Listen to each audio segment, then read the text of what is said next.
वेळ देतात.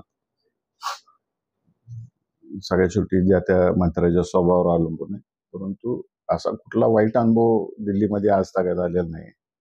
वेळ मागितली की वेळ देतात, संपूर्ण ऐकून घेतात आणि दिल्लीत एक चांगली संस्कृती आहे की पत्र दिल्यानंतर त्याची लेखी उत्तरं आम्हाला 15 दिवसामध्ये दिली जातात आणि स्पष्टपणाने जे काय आहे ते दिले जातात. गोल फिरवाफिरवीची उत्तरं दिली जात नाही. एक चांगला अनुभव आहे आणि नक्कीच चांगल्या गोष्टी दिल्लीमध्ये शिकायला मिळत आहेत. विशेषतः वरिष्ठ नेते मंडळी असतील सर्वच पक्षातले, यांच्याकडून शिकायला मिळतात. आता एक साधं उदाहरण मी सांगतो. मी वॉटर रिसोर्सच्या स्टँडिंग कमिटीवर आहे आणि या कमिटीचे चेअरमन जे आहेत ते भारतीय जनता पार्टीचे माजी मंत्री राजीव प्रताप रुडी आहेत. त्यांच्याकडून आम्ही तरुण खासदार आहेत. आता मी आहे, विशाल पाटील आहेत, आमच्यासारखे तरुण खासदार आहेत, अनेक अजून इतर पक्षांचे सुद्धा आहेत. देशभरातले 20-25 खासदार त्या कमिटीचे सदस्य आहेत. ते नेहमी आम्हाला सांगतात की शासकीय कार्यालयात गेल्यानंतर सचिव असू द्यात किंवा त्याच्या खालचे अधिकारी असू द्यात किंवा मंत्री असू द्यात, कोणाशीही बोलताना तोंडी बोलू नये. काय आहे ते कागदावर बोलावं. त्यांची एक बिहारमधली म्हण आहे, ते आम्हाला नेहमी सांगतात ती म्हण. मी परवा अगदी त्यांच्याकडून ती लिहून आणून माझ्या टेबलला चिटकून ठेवलेली आहे ती म्हण. आणि मी त्यांनी स्टँडिंग कमिटीच्या पहिल्या बैठकीत ही म्हण सांगितली होती आम्हाला आणि त्याचा अनुभव मी गेले वर्षभर घेतोय की जसं मागाशी मी सांगितलं की पत्रव्यवहार केले सगळ्यांबरोबर की उत्तरं येतात आणि ते किती प्रभावी असतो पत्रव्यवहार शासकीय कामकाजामध्ये, त्याचं पावलापावलावर मी अनुभव घेतोय आणि त्या अनुभवाचा फायदाही होतोय आणि हा फायदा माझ्या वैयक्तिक ह्याच्यासाठी नाही तर सर्वसामान्य जनतेसाठी होतोय. त्यामुळं लिखाण आणि पत्रव्यवहार हे अत्यंत महत्वाचं शासकीय कामकाजातली गोष्ट आहे. त्याचा अनुभव घेतोय. देशभक्त चित्र असं आहे की भाजप सरकार ही विरोधकांची कोंडी करते किंवा विरोधी खासदार असतील किंवा विरोधी पक्ष असतील, हे सगळं चित्र असताना तुम्ही तर सांगतायस मंत्री सगळे सहकार्य करतात. मंत्री पूर्वी युपीएचं गव्हर्नमेंट असू द्या नाहीतर हे असू द्या, दिल्लीची कामकाजाची संस्कृतीच वेगळी आहे. आम्ही ही मतदारसंघातली कामं घेऊन जातो. आता देशव्यापी विषय आहेत, त्यात एनडीए आणि युपीए यांची विचारसरणी वेगळी आहे. तर विरोध होणारच सगळ्यांचा. मतदारसंघातली कामं हा विषय वेगळा आहे आणि देश पातळीवरचे विषय वेगळे आहेत.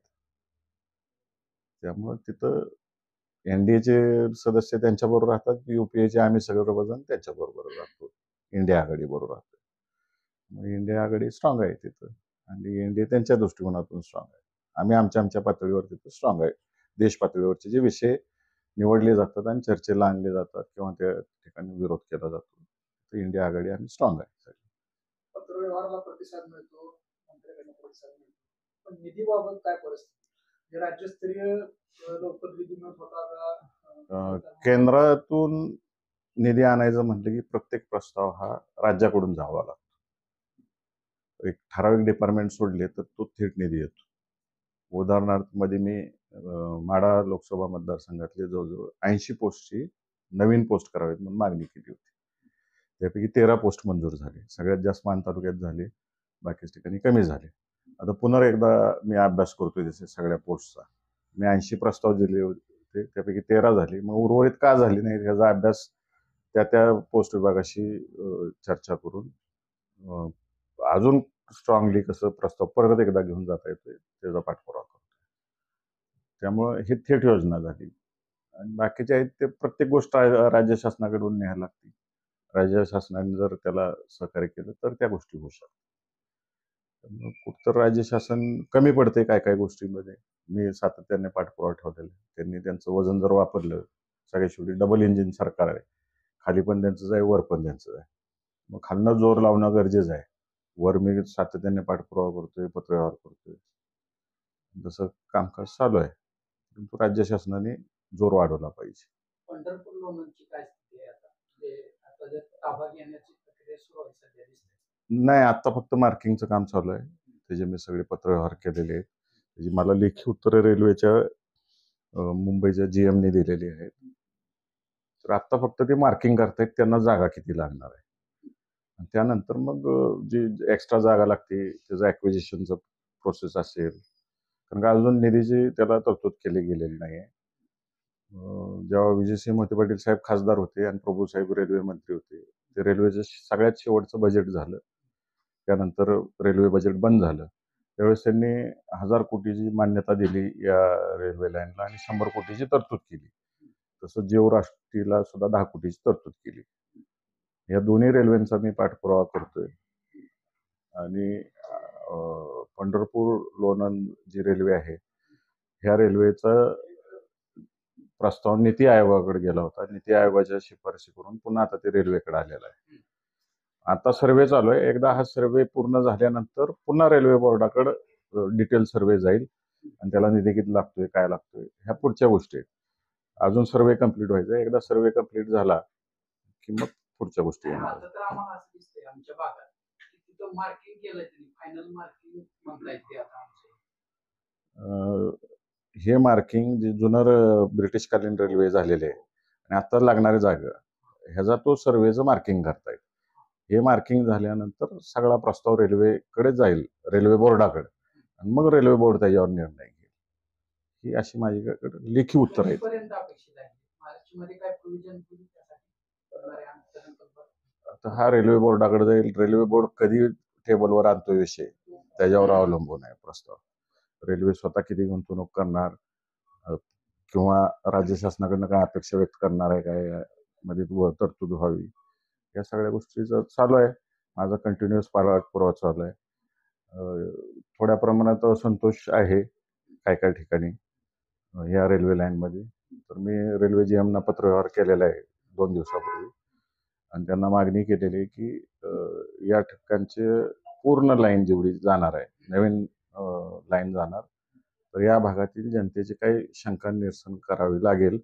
त्या दृष्टिकोनातून एक बैठक लावावी अशी मी त्यांना विनंती केलेली आहे. काही ठिकाणी यू टर्न असं घेतलेलं आहे. पूर्वीची रेल्वे ही नॅरो गेजची आहे, आता ब्रॉड गेज. नॅरो गेजला टर्न वगैरे हे अँगल वेगळे आहेत, ब्रॉड गेजचे टर्न वगैरे हे वेगळं आहे. आणि आता ॲक्विजिशन होताना डबल लाईनच्या दृष्टिकोनातूनच होणार. वाढीव क्षेत्र जे घेणार आहे त्याला ते पैसे देणार. लोकवस्तीतून जी पूर्वी ह्या सगळ्या गोष्टी आता सर्वे होणार. मग त्यात कुठं बदल करावा लागत असेल, काय करायला लागत असेल, अजून त्याचं क्लॅरिफिकेशन रेल्वे बोर्डाने दिलेलं नाही. त्यामुळं हा सर्वे झाला की मग पुन्हा एकदा मी पत्रव्यवहार करतोय. जिथं जिथं जायला लागतंय, म्हणजे मुंबईचं असेल, पुणे, आता हा आपला प्रोजेक्ट पुणे DRMच्या अंडर येतोय आणि रेल्वेचा एक स्वतंत्र विभाग ह्याच्यावरती काम करतोय जो डायरेक्ट रेल्वे बोर्डाशी निगडीत आहे. सेंट्रल रेल्वेशी नाही, कुठेही नाही, डायरेक्ट त्यांच्याशी माझा पत्रव्यवहार चालू आहे. तर या सगळ्या गोष्टींचं ते चित्र एकदा सर्वे झालं की आमच्या समोर ठेवतील. दर 3 महिन्याला एक बैठक पुण्यामध्ये सेंट्रल रेल्वेच्या खासदारांच्या कमिटीची होती. सध्या त्याच्या अध्यक्ष सुप्रियाताई आहेत. त्या बैठकीत हा विषय आम्ही घेतला होता आणि जेव्हा पुन्हा बैठक होईल त्यावेळेस सखोल आम्हाला माहिती त्या बैठकीत दिली जाईल. पंढरपूर मुंबई रेल्वे रोज करावी अशी अनेक दिवसापासूनची मागणी मी अजूनही मागणी केलेली आहे. तुमच्या माहितीसाठी सांगतो, मी आजपर्यंत रेल्वे मंत्र्यांना ठराविक मागण्या 5-6 मागण्या माझ्या कंटिन्यू, दर अधिवेशन असेल, दिल्लीला चक्र असेल, असं 5 चक्रा झालीत आतापर्यंत. 5 वेळा रेल्वे मंत्र्यांना मी भेटलेलो आहे इथल्या जनतेनं खासदार केल्यापासून. आणि त्यात पंढरपूरची गाडी दररोज चालू करा ही मी मागणी केलेली आहे. दुसरी, मागच्या वेळेस तुम्हीच सर्व पत्रकार मंडळींनी मला सूचना केली की पुणे आणि पंढरपूर दररोज गाडी झाली पाहिजे. त्यानंतर मी रेल्वेच्या पुणे असेल किंवा सोलापूर ऑफिस असेल, इथल्या सगळ्या अधिकाऱ्यांशी चर्चा केली. तर त्यांनी सगळ्यांनी मला अडचण सांगितली आणि तसं रेल्वे जीएमने पण उत्तर दिलं की पुण्यात पार्किंगची व्यवस्था नाही आहे. त्याला पर्याय मी सुचवलं की देहू रोड चालू करा. देहू रोड तरी फायद्याचा आहे की जी मुलं इथून शिक्षणासाठी जातात, नोकरीनिमित्त जातात, त्या सगळ्यांना उपयोग होईल. आणि दुसरं, देहू रोडला केल्यामुळं देहू रोड रेल्वे स्टेशन केलं तर जी वयस्कर वारकरी आहेत, जी महिन्याची वारी करतात, त्यांना देहू, आळंदी आणि प्लस पंढरपूर असं नातं जोडता येईल. मग प्रश्न राहिला की तेवढे डबे उपलब्ध नाहीत सध्या, तरतूद हे येते. त्यासाठी मी पुढचं पत्र दिलं की मेमो रेल्वे म्हणून एक ही आहे. आपल्या इथं रिव्हर्सिंगची प्रॉब्लेम आहे पंढरपूर स्टेशनला. तोही पर्याय म्हणून मी त्यांना सांगितले की मेमो गाडी करा तुम्ही. रेल्वे जीएमने मला सांगितले मी मेमो गाडी करता येणार नाही. आता मी पुन्हा रेल्वे मंत्र्यांना भेटतोय की ही मेमो रेल्वे तुम्ही सुरू करावी. अजून एक सगळ्यात महत्वाची आपल्या पंढरपूर रेल्वे स्टेशनच्या दृष्टिकोनातून सगळ्यात मोठी मागणी केलेली होती की कुर्डवाडी पंढरपूर लाईनला एक कॉड लाईन टाका. ती कॉड लाईन टाकली तर दररोजच्या गाड्या संख्या पंढरपूर शहराला वाढेल, या दृष्टिकोनातून ती मागणी आहे माझी. मेमो रेल्वे मेमो रेल्वे म्हणजे जसं तुम्ही लोकलचे उदाहरणार्थ लोकलचे डबे बघितले असतील, पुढं आणि मागं दोन्हीकडं इंजिनचं हे असते, ते त्याला मेमो रेल्वे म्हणतात.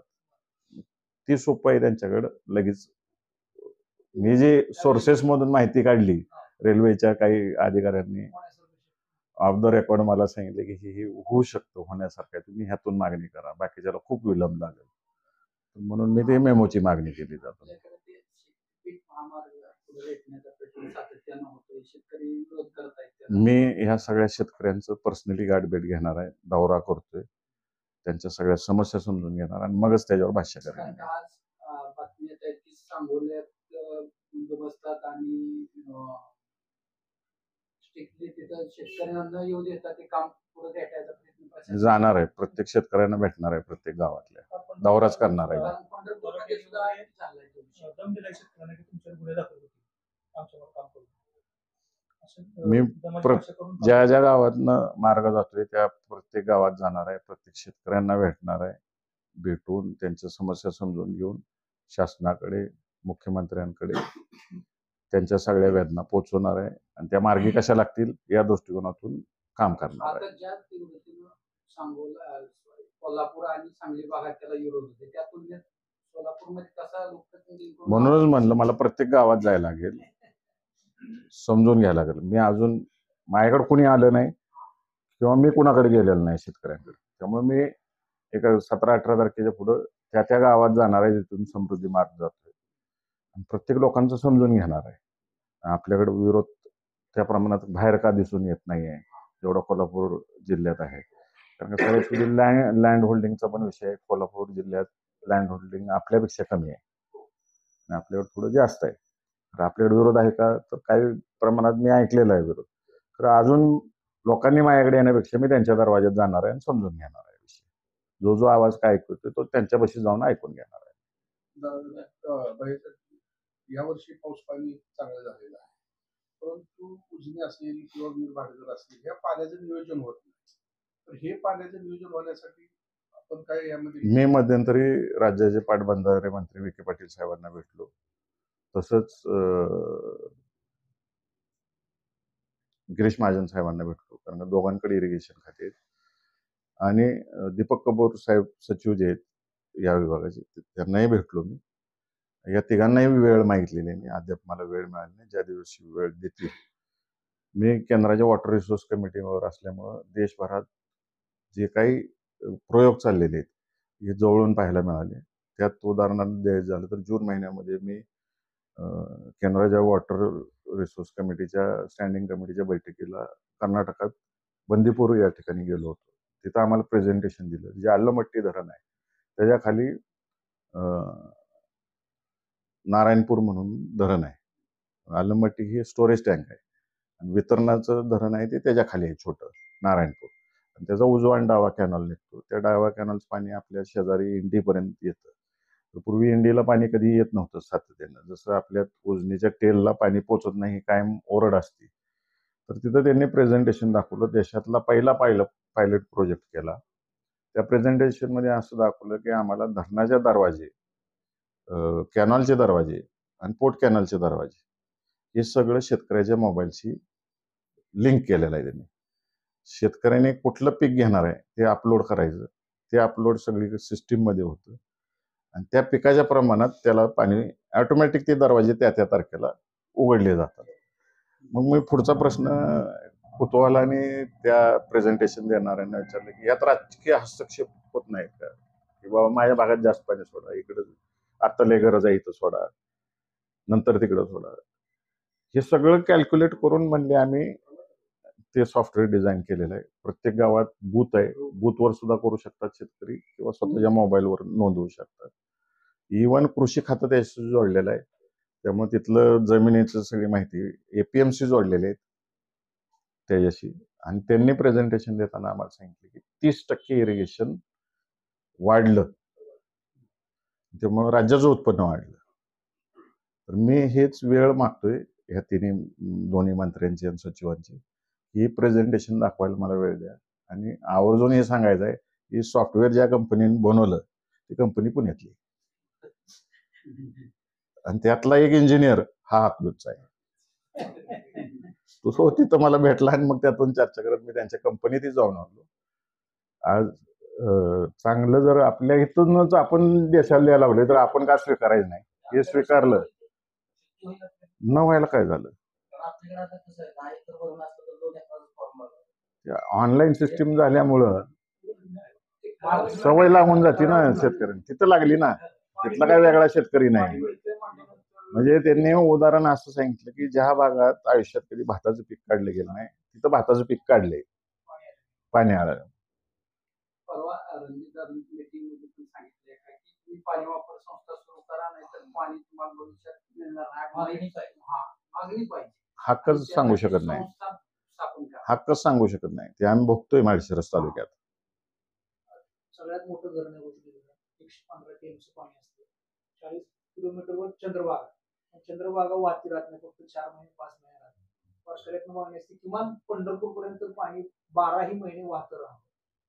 त्याबद्दल आपण ही जी सिस्टीम मी सांगितली ही जर बसवली तर अख्ख्या सोलापूर जिल्ह्याचा फायदा होणार आहे. माझं तर म्हणणं आहे महाराष्ट्रात असं सगळीकडे करावं. जर हजारो कोटी तुम्ही रस्त्यांसाठी देताय किंवा डॅम बांधण्यासाठी कॅनॉल बांधण्यासाठी देताय, त्याच्या म्हणजे 10-20 हजाराचे प्रोजेक्ट आहेत. हे 1000-2000 होणारा प्रोजेक्ट आहे. आणि ह्यातून जर अधिकाऱ्यांवरचा दबावही कमी होत असेल आणि सगळ्या शेतकऱ्यांचा फायदा होत असेल तर त्यांनी केलं पाहिजे.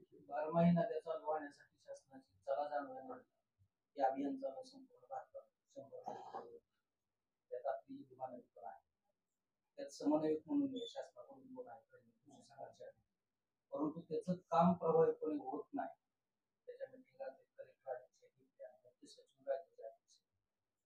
त्याला शासकीय पातळीवर जेवढा पाहिजे तेवढा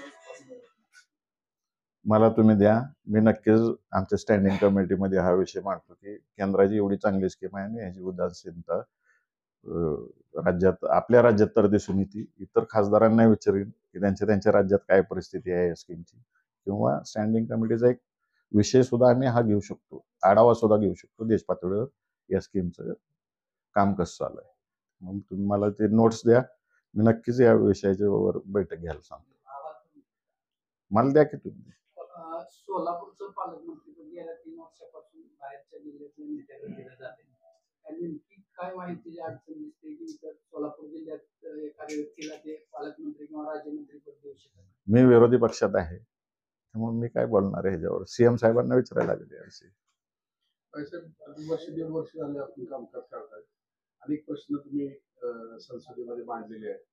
तर असे कोणते प्रमुख महत्वाचे प्रश्न आहेत की त्यामुळे तुम्ही ते सोडवल्याचं तुम्हाला समाधान आहे?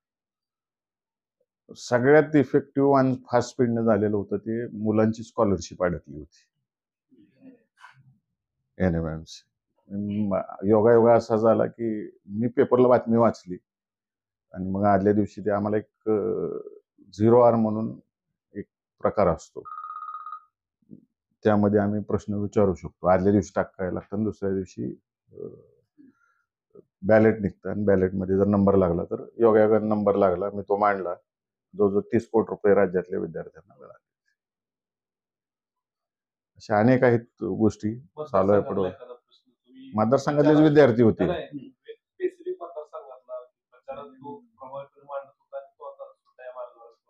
अजून कुठले सुटलेच नाहीत. हा, सगळ्यात महत्वाचा केळीचा, म्हणजे सभागृहात सुद्धा मांडला नाही. मी डायरेक्ट मंत्र्यांना जाऊन भेटलो, पियुष गोयल साहेबांना. आपला केळी उत्पन्नात गेले 6 वर्ष झालं आपला जिल्हा हा महाराष्ट्रात एक उत्पन्नाला पण आणि एक्सपोर्टला पण सगळ्यात पुढे आहे. आपण म्हणजे 6 वर्ष झालं 50% पुढे आहे. आता 67% एक्सपोर्ट केला आहे आपल्या सोलापूर जिल्ह्याचा. ही शासकीय आकडेवारी आहे. तर त्या दृष्टिकोनातून मी पाहिलं होतं, आमदार रणजित मोहिते पाटील साहेबांनी विधान परिषदेमध्ये प्रश्न उपस्थित केला होता की केवळ आपला जिल्हा राहिलाय, महाराष्ट्रातली इतर जिल्ह्यांचं कॉमर्स डिपार्टमेंटच्या एक्सपोर्टच्या लिस्टमध्ये इतर जिल्हे होते. त्यामुळे त्याचे जे काही केंद्राच्या बेनिफिट्स आहेत ते त्या जिल्ह्यांना मिळत होते, ते आपल्याला मिळत नव्हता, सगळ्यात जास्त एक्सपोर्ट करून सुद्धा. पियुष गोयल साहेबांना भेटल्यानंतर त्यांनी 15 दिवसात सगळ्या सँक्शन्स दिल्या आणि आज तो लाभ आपल्या जिल्ह्यातील सगळ्या केळी उत्पादक शेतकऱ्यांना होतोय. त्यात गॅपची स्कीम असेल, एक 4-5 स्कीम्स आहेत, त्या स्कीमचा फायदा व्हायला लागलेला आहे. आता मी मागं लागलेलो आहे. मागच्या वेळेस शिवराज सिंग चौहान साहेबांची भेट घ्यायची होती, परंतु काही अडचणींमुळे झाली नाही, परंतु त्यांची वेळ मागून भेटतोय आणि आपल्याकडे केळी संशोधन केंद्र कसं होईल ह्याचा सुद्धा पाठपुरावा करतोय. आहे ना, आहे, शासनाने दिलेलीच आहे. समाधान तेवढं माझी दिल्लीची बॅग आहे, त्यात केळीची आकडेवारी आहे तेवढी आणा. आता शासनानं अलीकडच्या काळात 20% इथेनॉल पेट्रोल मिक्स करायचं, तर त्याचा कसा शेतकऱ्यांना बेनिफिट होईल, उत्पादकांना कसं बघता येईल? बेनिफिट होणारच आहे, खरं तो ग्राहकापर्यंत पोहोचवायचं काम केंद्राचं आहे. दोन वेगळ्या गोष्टी आहेत. शेतकऱ्यांना होतोय का, तर 100% होतोय फायदा, झालाच पाहिजे. दुसरी गोष्ट, आता एक वातावरण निर्माण केले जाते की गाड्यांचं इंजिन खराब होते, तर 50% जर ब्राझीलमध्ये पेट्रोलमध्ये इथेनॉल भरलं जात असेल आणि तिथल्या गाड्या खराब होत नाहीत, आणि मग आपल्या इथले काय होते? मी ह्याच्यात खोलात अभ्यास केलेला नाही, वाहनं खराब होतात का नाहीत ह्या गोष्टीत फॉलोअप केल्या नाही. शेतकऱ्यांचा फायदा होतोय का, तर 100% होतो.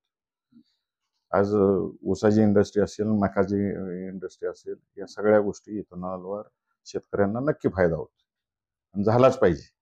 जरी काही देश पुढारलेले देश 50% पोहोचत असतील इथेनॉलला, आपण अजून फक्त 20%वर आहे. जरुरी काय होतं की साखर हंगाम सुरू व्हायला लागला, गाळप हंगाम, की साखरेचं रेट कमी यायचं, काहीतरी ज्यादा निर्मिती होणार आहे असे चित्र निर्माण करायचं, साखरेचं दिवस येतात आणि मग ऑटोमॅटिक पहिला हप्ता कमी येतो आणि एकंदर दरावर त्याचा परिणाम होतो. यंदा कसं चित्र बघताय? मी एकतर साखर इंडस्ट्री चालवत नाही, तरी माझं मत असं आहे की केंद्राने सारखं धरसोड भूमिका घेण्यापेक्षा लॉंग टर्म भूमिका यामध्ये स्वीकारावी. देशातील सर्व कारखानदारांशी चर्चा करावी, एक रोडमॅप करावा. सारखं कमी जास्त करण्यापेक्षा जेवढं इथेनॉलला जाते त्यापेक्षा जास्त मला वाटतंय बेवरेज अँड फूड इंडस्ट्रीमध्ये साखर सगळ्यात जास्त जाते, आणि दोष मात्र इथेनॉलला दिला जातो किंवा घरगुती साखरेला दिला जातो. ह्याच्यावर कोण लक्षच देत नाही, जी कमर्शियल इंडस्ट्रीत वापरली जाते ती साखर.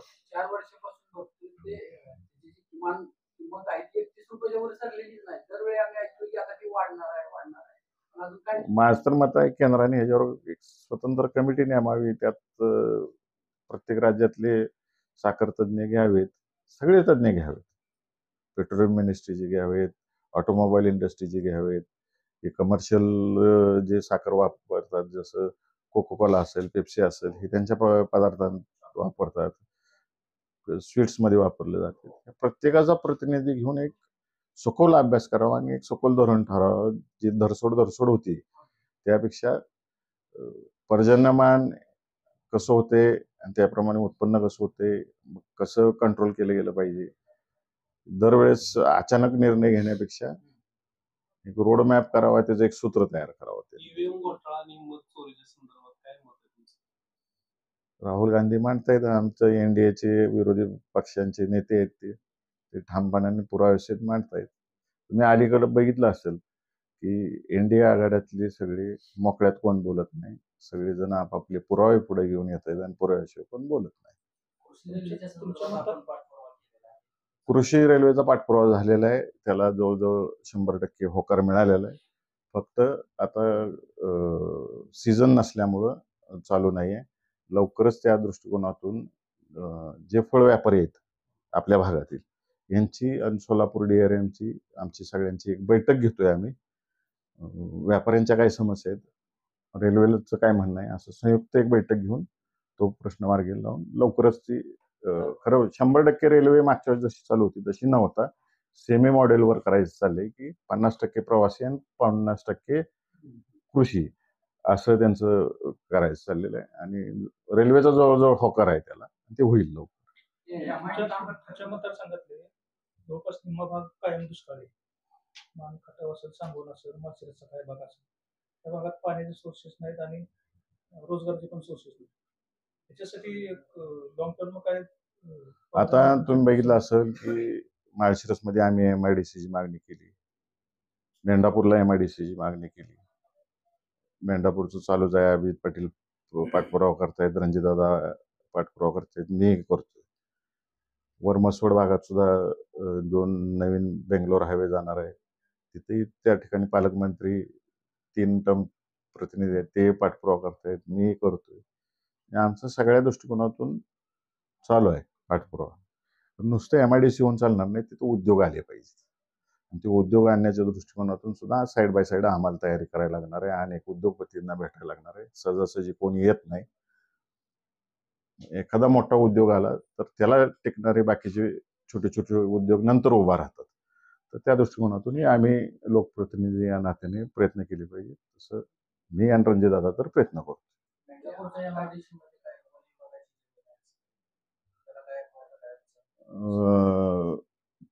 मेंढापूरच्या ह्याच्यामध्ये असं झालेलं आहे की फक्त एकाच वर्षी, गेल्या 100 वर्षातले जे उतारे काढले तर एकाच वर्षी फक्त वन खात्याची नोंद आहे, आणि ती वन खातं म्हणते आमचीच जागा आहे. त्याच्यावर अनेक बैठका चालू आहेत, कलेक्टर साहेब मार्ग काढतायत.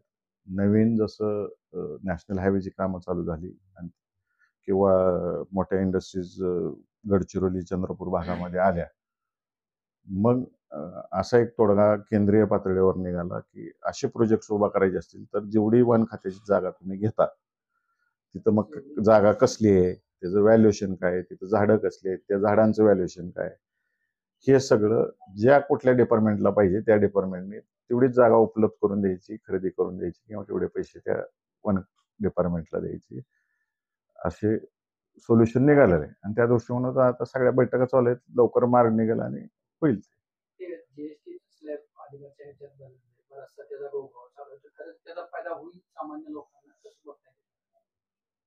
काही प्रमाणात होईल, 100% होणार नाही. मला विकासाचं विजन आहे. आता तुम्ही सांगितलं अलमट्टी धरणाचे तिथून पाण्याचे नियोजन केलं. आज उजनी चापला असेल किंवा मीर पाटगर धरण असेल, यातून जवळपास जेवढी धरणाची क्षमता आहे तेवढं पाणी वाहून जाते, अतिरिक्त पाणी सगळं वाहून जाते. तर ते सगळं पाणी आपल्याला वेगवेगळ्या भागात, जसं की आता तिसंगीमध्ये डॅम असेल किंवा इकडं आष्टीमध्ये डॅम असेल, असे छोटे छोटे डॅम करून त्या ठिकाणी जर हे पाणी वळवून जर साठवता आलं आपल्याला, आणि जे बॅरेजेसचा पण विषय आहे नदीवरच्या, ते पण विषय आपला पेंडिंग राहिलेला, तर त्याविषयी काय आपण त्याची पाठपुरावा चालू आहेत बॅरेजेसची. आणि मेन म्हणजे आमचं कृष्णा भीमा स्थिरीकरण मध्ये ह्या सगळे बॅरेजेस पण आहेत आणि हे सगळे भरलं जावं, हे सगळं समाविष्ट आहे कृष्णा भीमा स्थिरीकरण. आणि नुसतं आपला जिल्हा नाही, त्यात 6 जिल्हे आहेत, 31 तालुके आहेत, एवढ्या सगळ्यांना बेनिफिट होणार आहे. बॅरेजेसचा विषय असा आहे की आपल्याला कुठलंही बांधायचं झालं विषय आता तो लवादाकडे जातोय.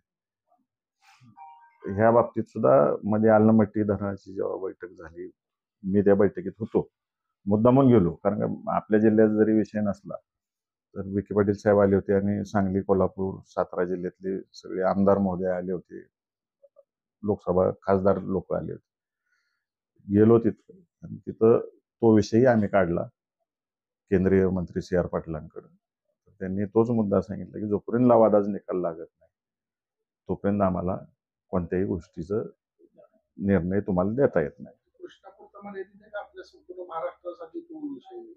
हा भीमा नदी आणि कृष्णा नदी हे आपण बघताना इथं 2 वेगळे खोरे धरतो. तर दक्षिण भारतात जसं जाईल त्याला हे कृष्णेचं खोरं म्हणतात. मूळ नदी कृष्णा धरली जाते.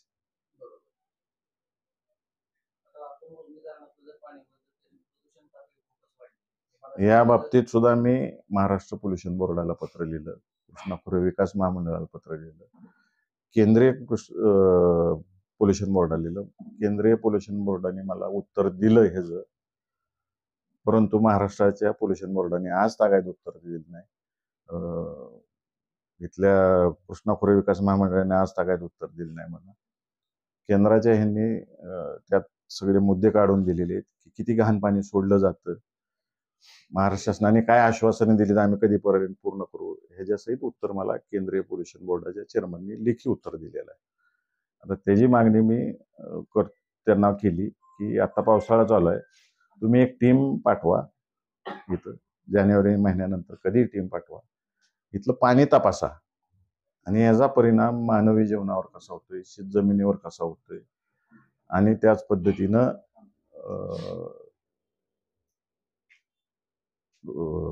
जनावरांवर सुद्धा कसा होतोय, या हे आपण तोंडी बोलून उपयोग नाही. मी लेखी मागतोय त्यांना, तर ते टीम पाठवत आहेत, ते पाणी अनालिसिस करतायत आणि त्याचा रिपोर्ट मला लेखी उत्तर ते देणार आहे.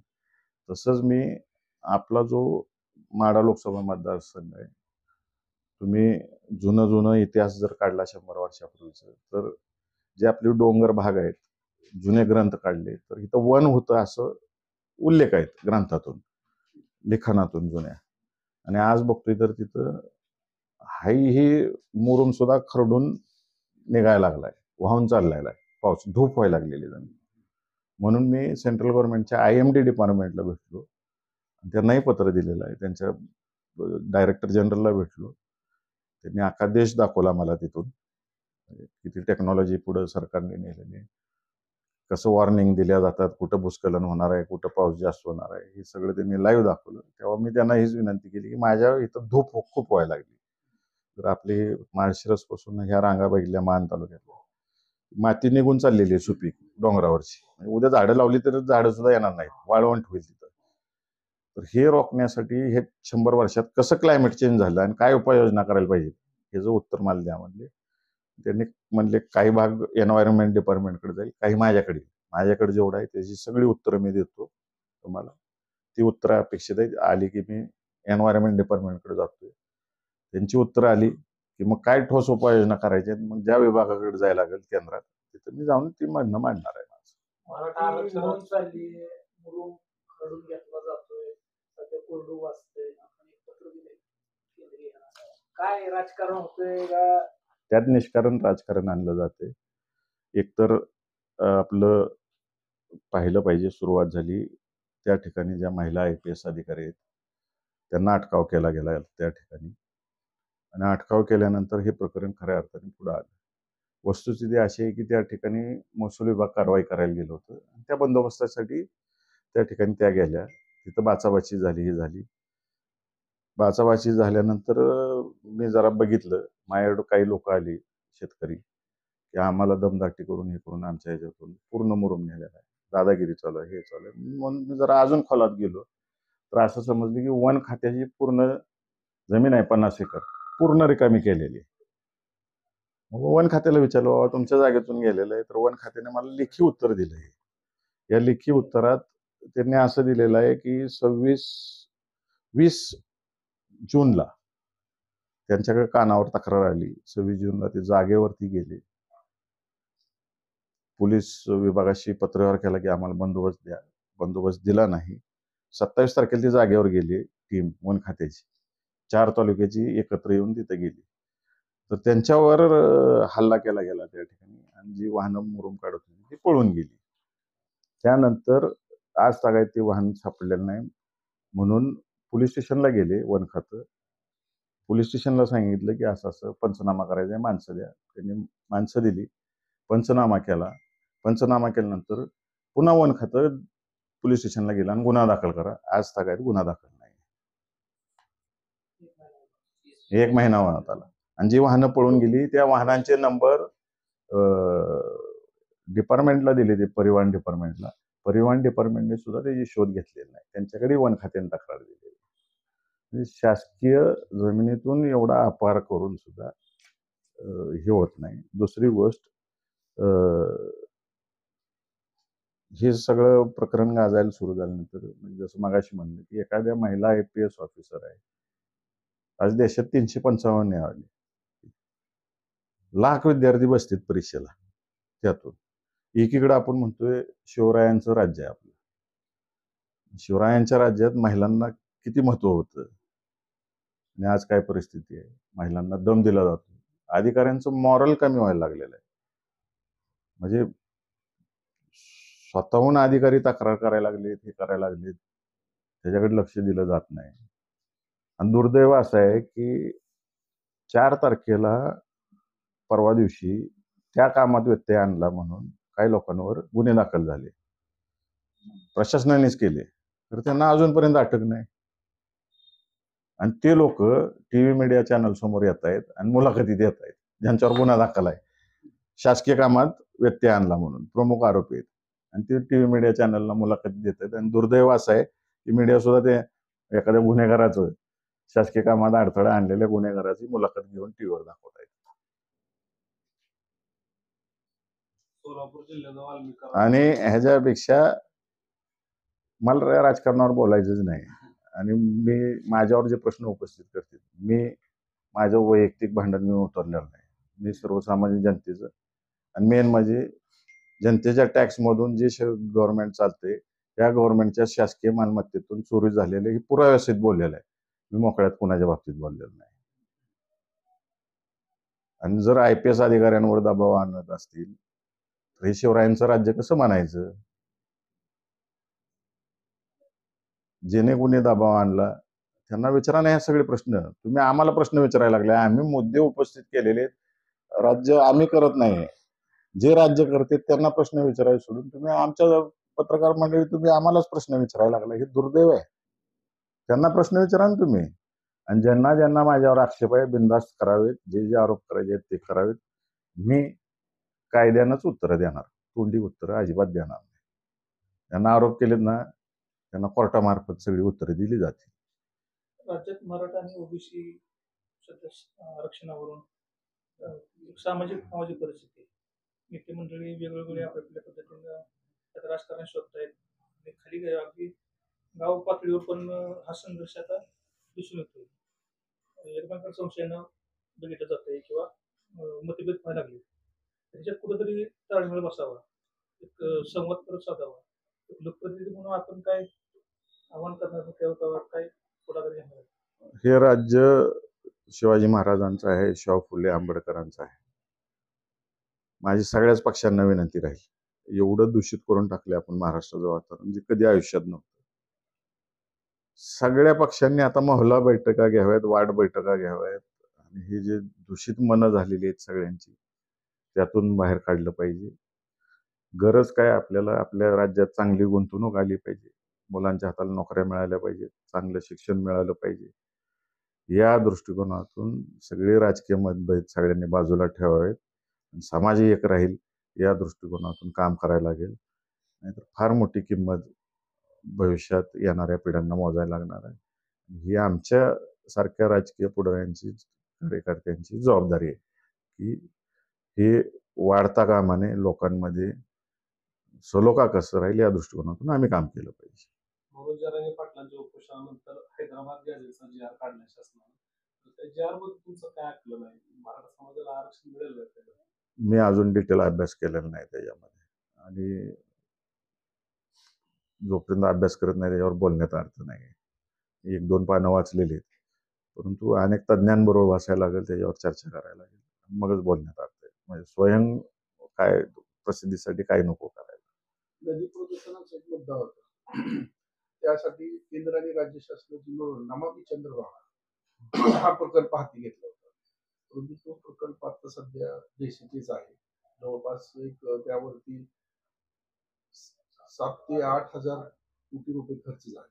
पण प्रत्यक्ष मात्र त्याचा आउटपुट काहीच आउटपुट नाही. मी सांगितलं, मला सेंट्रल पोल्युशन बोर्डाने लेखी उत्तर दिलेलं आहे किती प्रमाणात घाण पाणी हे उजनीत सोडलं जातं. अजून बिनधास्तपणाने डायरेक्ट पाणी सोडलं जातं, ही लेखी उत्तर दिले मला केंद्राने. फक्त महाराष्ट्र पोल्युशन बोर्डाने त्यांना उत्तर दिलेलं आहे की आम्ही लवकरात लवकर 2 वर्षात हे थांबवू. परंतु मला आज जे पुण्यातलं चित्र दिसतंय ते काय 2 वर्षात थांबणार नाही. पुण्यात सुद्धा आता या बाबतीतली चळवळ उभा राहायला लागलेली आहे, मला दिसून येते. त्यातले काही लोक मला भेटले, अजून आमच्या बैठका होतील, त्यांच्याही पुणे शहराला त्याचा काय तोटा होतो हेही मला समजून घ्यायचं आहे. मी आपल्या जिल्ह्यापुरतं त्यात लक्ष घातलं होतं. नक्कीच त्यांच्यावरही बसून अजून मी खोलात जाणार आहे ह्याच्यात. आणि पुढच्या पिढ्या आपल्या नीट राहिल्या पाहिजेत, आपल्या जमिनी नीट राहिल्या पाहिजेत सोलापूर जिल्ह्यात, आणि जनावरही व्यवस्थित राहिली पाहिजे. नाहीतर सगळं कोलमडून जाईल या घाणपाण्यामुळं. त्यामुळं त्या दृष्टिकोनातून सक्त काही पावलं उचलायला लागत असतील, त्यासाठी पाठपुरावा करायला लागत असेल तर मी 100% करणार आहे. आगामी जिल्हा परिषद, पंचायत समित्या, नगरपालिका आहे, कशा पद्धतीने मूड बांधली जाणार आहे? आता मी एक प्राथमिक फेरी केलेली आहे माझ्या मतदारसंघापुरती. शिवसेनेच्या पदाधिकाऱ्यांची बैठक केलेली आहे. थोड्या दिवसात काँग्रेसच्या पदाधिकाऱ्यांबरोबर बैठक करतोय. महाविकास आघाडी म्हणून आम्ही सगळी एकत्रित राहून चर्चा करून या झेडपी आणि पंचायत समिती या नगरपालिकेला पुढे जाऊ. भाजपकडनं पक्षाचा आदेश आला तर ते खालचे आमदार असू द्या, कार्यकर्ते असू द्या, एक जेवणाचा प्रयत्न करतील, निवडणुकीला सामोरं जातील. पण महाविकास आघाडीमध्ये 2-3 पक्ष आहेत, त्याच्यात पण आमदारामध्ये पण कुठंच एकमत नाही. प्रत्येक आमदार आपल्या मतदारसंघापुरती वेगळी निवडणूक घेतो. अशा कंडिशनला तुम्हाला यश कसं काय अपेक्षित आहे, कसं शक्य आहे यश मिळणं? आता दिसतंय तुम्हाला चित्र तसं, खरं इलेक्शनला सगळी एकत्र दिसतील पुन्हा.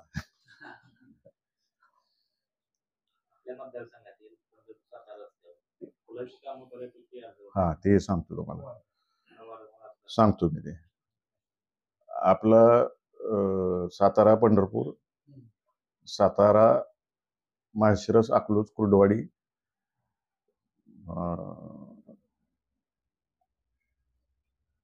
पंढरपूर कुर्डवाडी या सगळ्या रस्त्याचे मी जिथं जिथं अर्धवट काम आहेत हे सगळं जिओ टॅगिंग करून बैठक रस्ते विकास महामंडळाच्या MD पर्यंत लावली.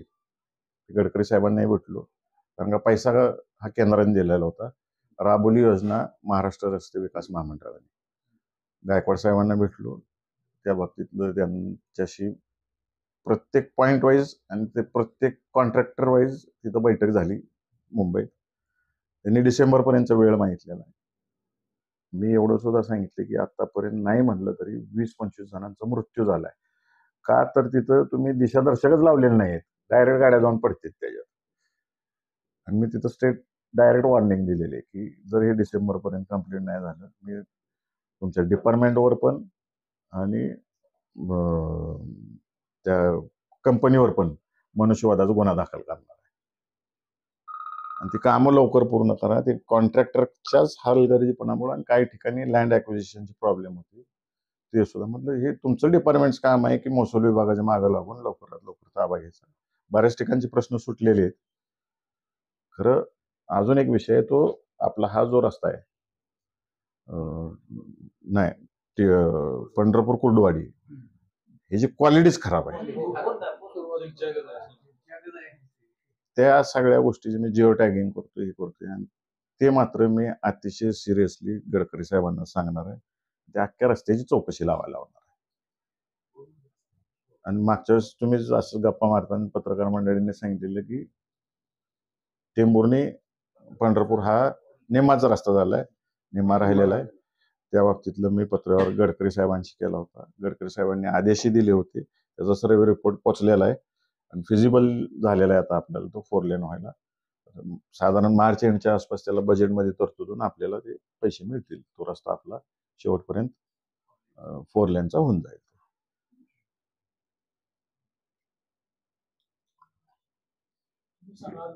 अजून एक राहिला मुद्दा, मोडनेमचा एक विषय आहे, त्याचा मी पाठपुरावा करतोय, कारण त्याचा फायदा आपल्या जिल्ह्याला सगळ्यात मोठा होणार आहे.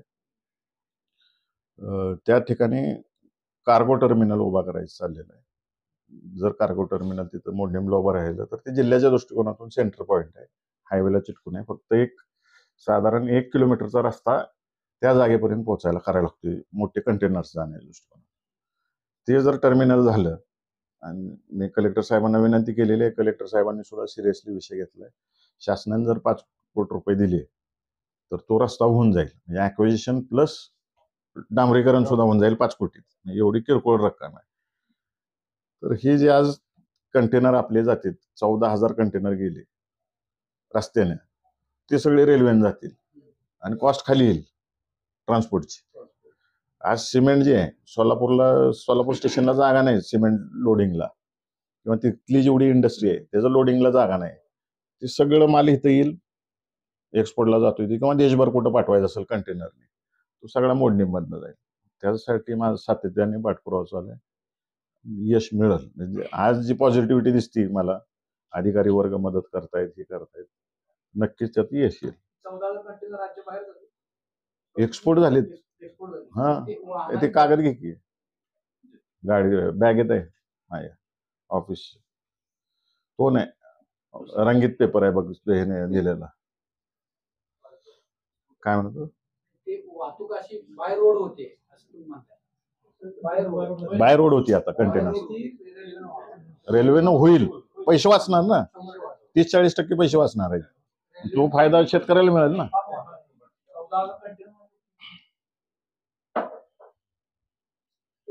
बेदाना आहे आपला, डाळिंब आहे, सगळंच त्यानं जाईल.